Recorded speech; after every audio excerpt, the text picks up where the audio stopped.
लेकिन अब हर कोई यह सोच रहा है कि जवाब रूस की तरफ से, पुतिन की तरफ से आएगा, बेहद खतरनाक आएगा। परमाणु हथियारों का जवाब यहां पर आएगा। कौन से हथियार होंगे आपको बताता हूं जो पुतिन अब इस्तेमाल कर सकते हैं। RS-24 यार्स खतरनाक परमाणु हथियारों में शुमार है रूस के। इसके अलावा टोपोल M जो पूरी तरह से तबाही यूक्रेन में मचा सकता है। R-36M2 वायवोडा जिसके जरिए यूक्रेन को पूरी तबाही झेलनी पड़ सकती। पुतिन इस्तेमाल कर सकते हैं अपने इन खतरनाक हथियारों को। RS-20B वायवोडा जो खतरनाक हथियार, परमाणु हथियार रूस का, पुतिन इसका इस्तेमाल कर सकते हैं। RS-28 सर्मट जिसे कहा जा रहा है कि अगर पुतिन ने न्यूक्लियर वॉर छेड़ी तो सबसे आगे होगा। एवेंगार्ड जो यूक्रेन के लिए, उसके लिए बर्बादी का सबब पुतिन बना सकते हैं। RSM-56 जो बुलावा, जिसका इस्तेमाल भी रूस, पुतिन यहां पर कर सकते हैं, यानी पूरी तबाही। इसके अलावा R-29 RMU-2 सिनेमा बेहद खतरनाक रूस के न्यूक्लियर हथियारों में से एक जिसका इस्तेमाल हो सकता है। R-29 RMU-2 लाइनर बेहद खतरनाक हथियार, जिनके हथियार जो है वो लगातार इस्तेमाल पुतिन की तरफ से यहां पर हो सकते हैं। और चाहे एयर स्ट्राइक्स हो, सतह पर सतह जो है वार करने के हथियार हो, ये वो तमाम हथियार है जिनका इस्तेमाल यहां पर किया जा सकता है पुतिन की तरफ से, जिसके बाद यूक्रेन में तबाही यहां पर हो सकती है। और बड़ी बात यह कि 1000 दिन इस युद्ध के पूरे हुए हैं, तो क्या अब ये वर्ल्ड वॉर 3 परमाणु युद्ध का जो है वो घोषित हो चुका है? जरा देखिए।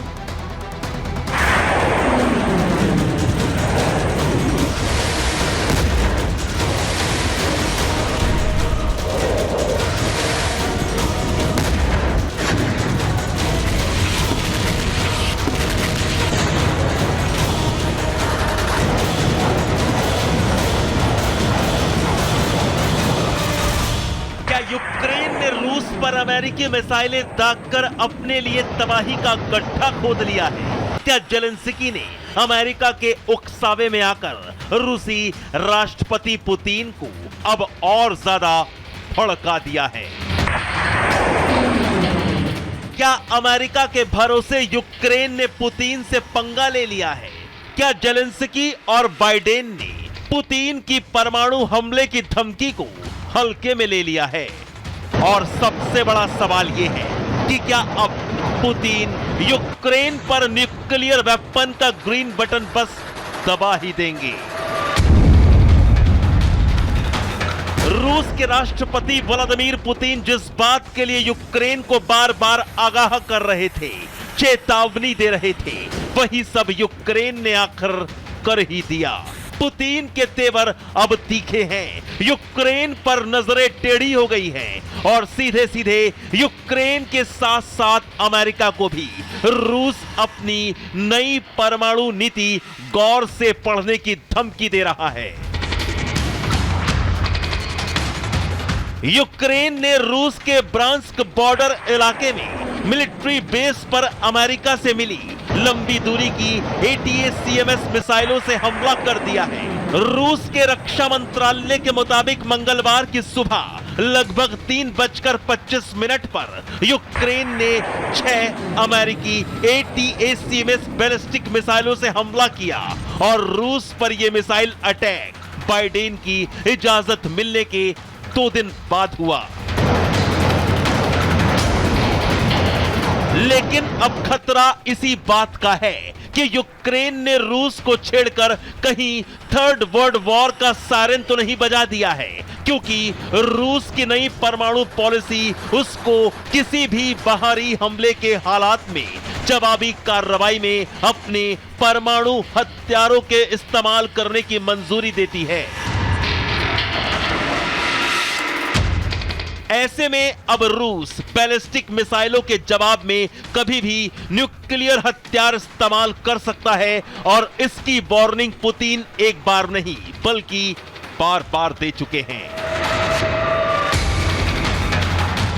रूस और यूक्रेन के बीच छिड़े युद्ध को 1000 दिन पूरे हो गए हैं, लेकिन रूस और यूक्रेन के बीच छिड़ी जंग रुकने के बजाय अब और भी विध्वंसक मोड़ पर आ गई है, क्योंकि पुतिन की परमाणु बम हमले की धमकी यूक्रेन में सिवाय तबाही के कुछ नहीं लाएगी और अगर ऐसा हुआ तो फिर पूरी दुनिया तीसरे विश्व युद्ध के मुहाने पर खड़ी दिखाई देगी। Bureau report, Republic Bharat.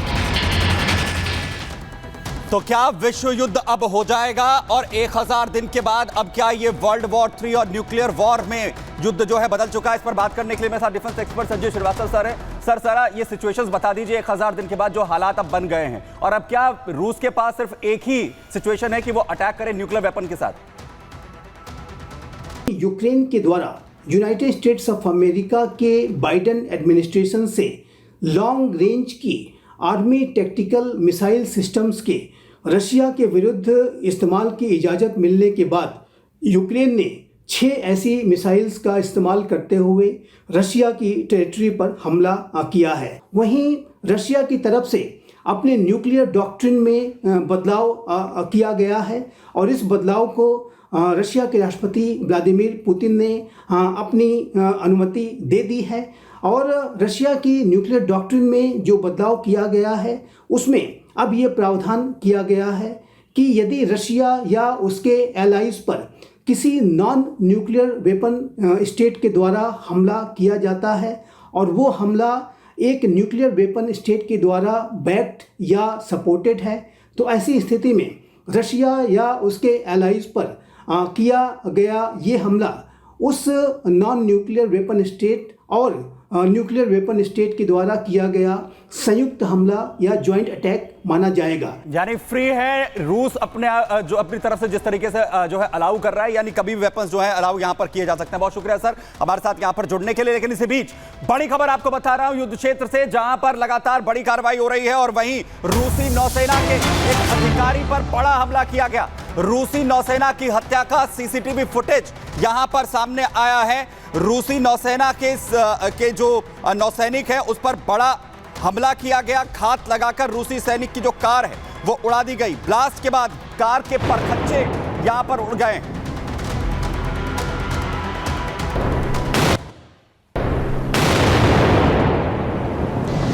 जबरदस्त यह हमला रूसी नौसेना अधिकारी को जब टारगेट यहां पर किया गया है। रूसी सेना की 41 ब्रिगेड के कैप्टन थे वॉलेरी टी, जिन्हें टारगेट किया गया है।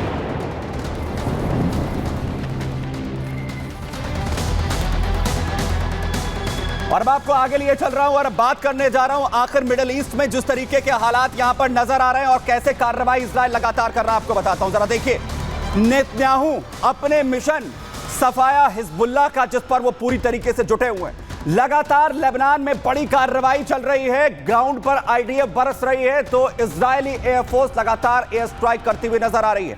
जबरदस्त तस्वीरें यहां पर सामने आई हैं कि कैसे आईडीएफ की तरफ से बड़ी कार्रवाई यहां पर की गई। सबसे पहले तस्वीरें आप यहां पर देखिए ग्राउंड पर, स्कूल में जहां हिज्ब ने हिजबुल्लाह की तरफ से अपने हथियारों को छिपाया था, स्कूल का सहारा लिया, आईडीएफ घुस गई, जमकर हमला किया है। तस्वीरें जबरदस्त, बड़े हमले किए गए हैं आईडीएफ की तरफ से।